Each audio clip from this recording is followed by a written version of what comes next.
So guys, let's find centroid of a trapezium. So similar process we'll follow. We'll take the total area and we'll find its moment about DC and then equate it to the individual areas. That's what we have learned from the first lecture. So a total area will be of a trapezium is half sum of parallel sides. Area of trapezium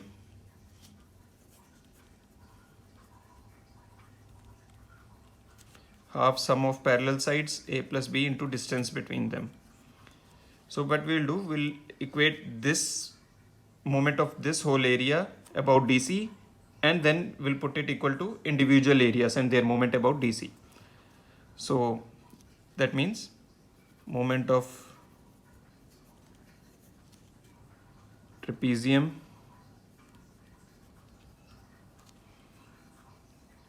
about DC will be equal to moment of area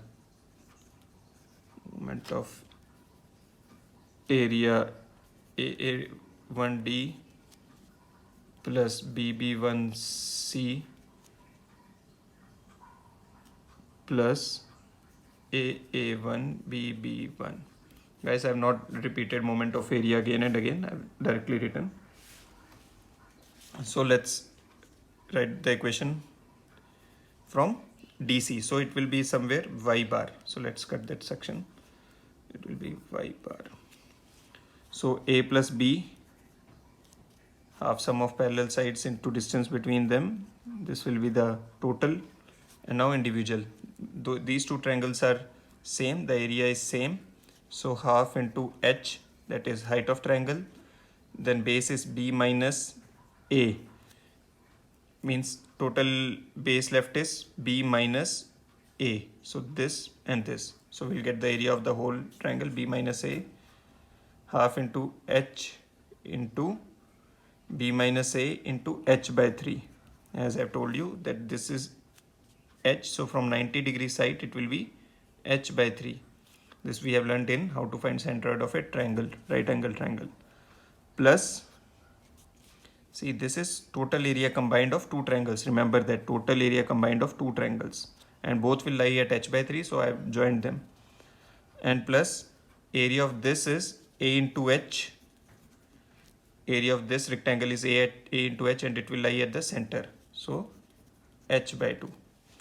So on solving this, we'll get A plus B by 2 hy bar is equal to h square by 6 2a plus b. So y bar will be equal to b plus 2a b plus a dot h by 3. So the main idea of that is from DC. The main idea of explaining trapezium is that we can divide this into individual areas. So if you have any problem that is related to triangle, rectangles, so you can divide them and solve it. Thank you guys.